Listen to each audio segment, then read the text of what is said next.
All right, unboxing the Taskmaster card game. I haven't opened it yet, although I've been looking at it because, of course, love Taskmaster, love the whole Taskmaster EDU. Some good references for me to explore later on going on with it. Ooh, very much like the fact that it's got the Taskmaster branding. Ooh, and nothing on that one. Nothing.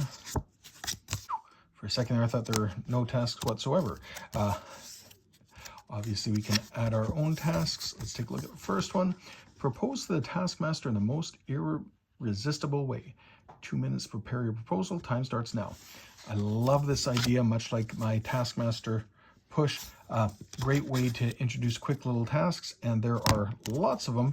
70 plus a couple you get to write yourself. I'm very excited to use these with the family very soon, especially with these how to play rules.